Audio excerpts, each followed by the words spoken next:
It's a country tipping on the brink of civil war, coupled with the catastrophic humanitarian and economic situation and religious divisions that the incoming Iraqi Prime Minister will inherit, along with the unity government, which is supposed to be formed as quickly as possible.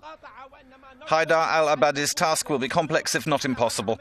Many observers feel that the changes needed to reconcile all of the different political forces will not be made. The current Vice President of Parliament's had the backing of Kurdish ministers and the international community. After 8 years in power, outgoing Prime Minister Nouri al-Maliki is morphed from a man of compromise into a man wholly defined by his faults. Iraq's first democratically elected Prime Minister did nothing to calm tensions and alienated Iraq's Sunnis. Hoshyar Zebari became al-Maliki's foreign minister in 2003, and he insists the job's still his, even following the withdrawal from government of the Kurdish ministers in July.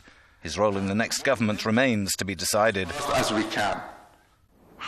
To shed light on this subject, I'm pleased to talk with the outgoing Iraqi Foreign Minister, Mr. Hoshyar Zebari. Thanks for joining us. Is the war against Islamic State to defend Kurdistan and the Kurdish areas, or is it a decision or stems from a unified decision with the new government to eradicate this extremist group? The war today is not only for defending Kurdistan and the Kurdish territory, but it's also a war for the defense of Iraq's people and minorities. This war is for the defense of the whole region and humanity. Kurdistan's President Masoud Barzani said he repeatedly warned of the growth of extremist terrorist groups, and bearing in mind you have been Foreign Minister since 2003, why wait until the situation spun out of control? There are several reasons, namely the Syrian crisis, which Islamic State has taken advantage of, the problems between Iraqi politicians, and also the Arab Sunnis who felt marginalized by government policies.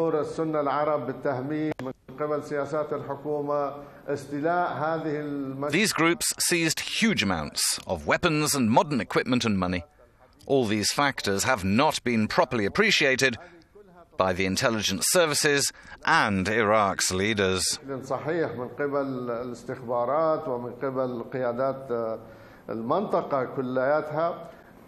Why did Obama decide to strike Islamic State when it approached Erbil and not when they were at the gates of Baghdad?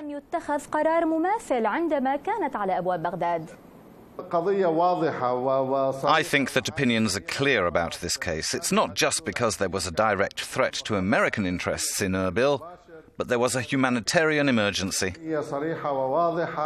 The United States has provided significant assistance, including technical assistance, intelligence and armaments. The danger here in Erbil was so huge, it needed quick decisions and immediate action to stop the advance of Islamic State. There are doubts and questions about the reality of the Islamic State and who's supporting it. Hillary Clinton pointed out in her book that the United States may be involved because it did not confront Islamic State in its infancy. How is the US going to deal with Islamic State now?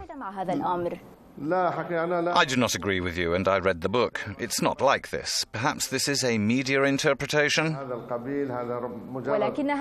But she pointed out that the failure of the US to fight Islamic State since the beginning was a miscalculation by Washington, which led to the increase in the strength of Islamic State. Well,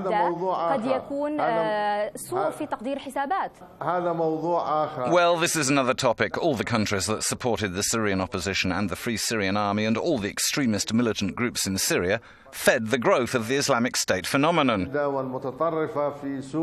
Whoever it was helping IS, now things are out of control. Islamic State has very many modern weapons and a very sophisticated army.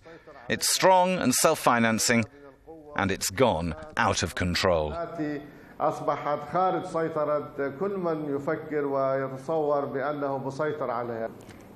were political problems between Baghdad and Erbil over two important issues, namely the Peshmerga and oil.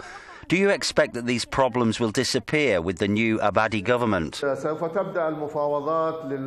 We'll begin negotiations between Abadi and the Kurds. Kurdistan formed a delegation to negotiate, and the reasons for what happened is that Peshmerga forces were outgunned by Islamic State, and that was because of the government refusing to fund and support the Peshmerga. Concerning oil issues, The government must approve the new oil and gas law. مسألة النفط لابد من إقرار قانون النفط والغاز حتى يعمل العراق بشكل منظم في هذا الاتجاه. وزير خارجية الحكومة المنتهية ولايتها في العراق هشيار الزباري، شكرا جزيلا لكم. شكرا.